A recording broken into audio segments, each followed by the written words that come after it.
Hey, it's dark in here, but there's a tiny little soft noise. Can you hear that noise? Little hum. Well, that hum is coming from this little pump. This pump has been running out here for well over a year, just keeping on doing a great job for me.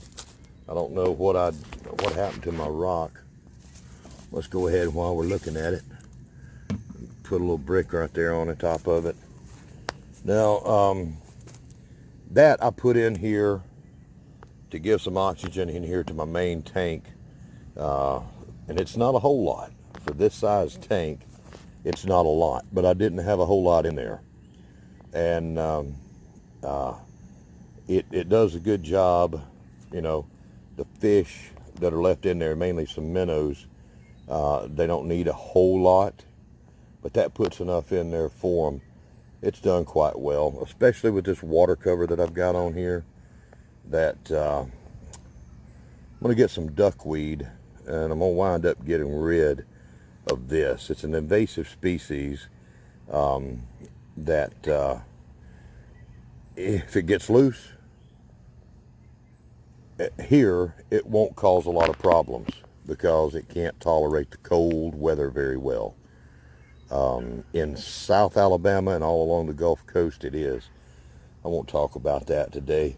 It's been another day where, you know, I've had to go to town, everything else. And some days it's about just staying where you are. You know, it's an illusion though, if you ever think that you're either getting ahead or you are falling behind each and every day. You have to be like that pump. You've got to keep doing something. You got to keep things going, or else you stop. There's real danger in stopping. When you stop, there's nothing there. But while I had to go to town, and while I did that, I was able to pick something up that's going to help me stay ahead here. Something I've shown before. You know, anytime that you cut stuff down, you do a chop and drop. Look at all the tadpoles breaking the surface of the water.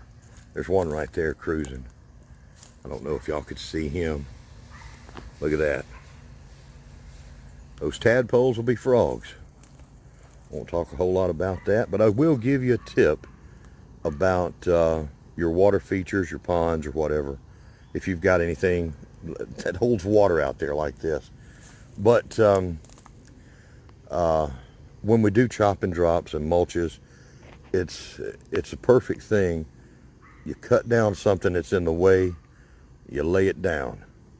That covers up the ground because, as said before, nature does not like to be naked. She covers herself up very fast. If you do that, then you're staying ahead of the game. What do you think about this retaining wall? You don't see some of it. Just a little bit of it is buried, but that's what is holding back that dump truck full of dirt that I moved over here. I got these from one of the big box stores that sells tractor supplies. You probably know the one I'm talking about. They had 2 pallets of these sitting there in their yard, out there where the trailers and the fencing and stuff is, just sitting there. And I asked them about it, and I said, hey, what are y'all doing with those? And what they said was that they used them to just weigh down these when somebody buys them. I thought, oh, okay, you know. Anyhow, long story short, I bought them from them. You know, made them a deal on it and brought them home, because each one of these were set up concrete blocks.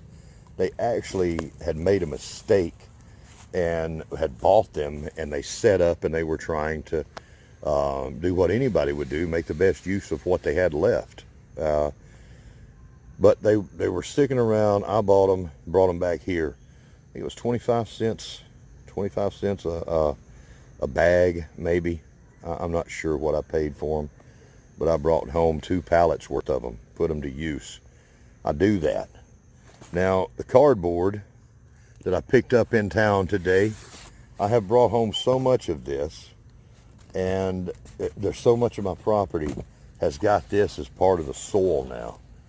So what I'm doing today is just going to put this down. And no matter what happens tomorrow, this is going to do some good. Once I lay it down there, boom, it's done. And, you know, as long as you don't have a lot of plastic, a lot of tape and stuff like that on them, I try to pull all that off. It's not going to cause you any problems, because most of the print on these are organic. A lot of times it's soy-based, so it's not going to cause you any problems. But go with the brown stuff, not the real slick-looking stuff, okay? Look at this beautiful plantain. I absolutely hate to cover this one up. This is my favorite.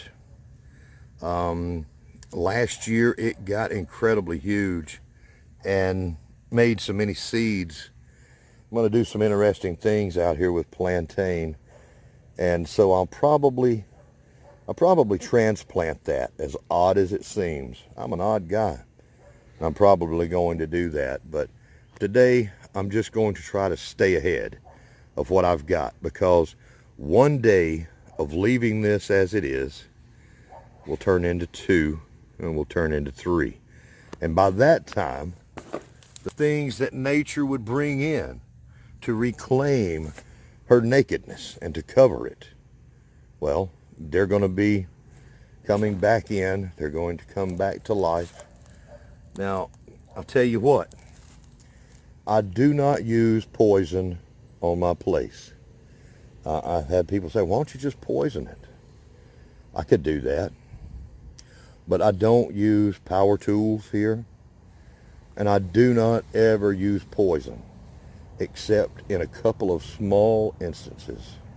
One is some bug spray around the house, and the other is a very, very select way that I use the most popular poison for herbicide that's out there, which I will not mention its name.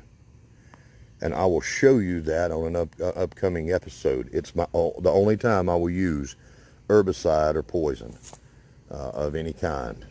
Now, you wait until I do start growing lots of annual garden, and I'm picking off hornworms left and right like my poor peppers last year, and then that'll be testing me, and I'll want to throw some poison at it.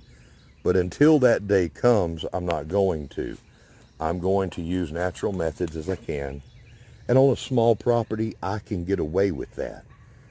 On a huge farm that is creating, you know, our massive crops to feed people in cities, it's a different kind of farm, and it's a different kind of agriculture. Well, it is agriculture, but it's a different way that they have to do it, or everything's going to be killed off. There won't be any food.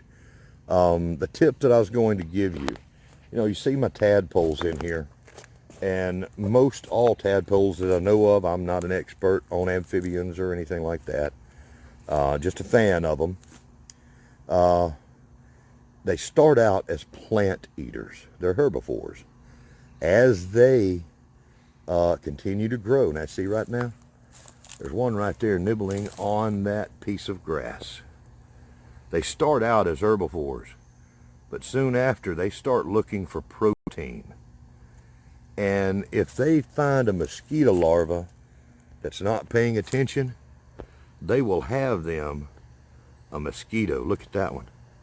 He's sitting up there getting them some, that may be a little froglet right there. That's got a strong backbone. That's a little baby frog, I think. Or is it a snail? I don't know. But they will eat up some mosquito larvae. But if you want something that's a strong mosquito control measure in your water features, use All right, my 10-minute recording time was up, so I need to say goodbye. But goldfish, get yourself some goldfish in any water feature that you've got. They handle temperature quite well, oxygen situations quite well. They're a good, strong fish to have, and they will clean up the mosquitoes in your water feature. So that's all I've got for today. I'm going to put out some more of this cardboard and then get this uploaded. So I thank you all for watching, and I'll see you tomorrow. Thank you all very much. Goodbye. Y'all be good. Dang it, it's a snail.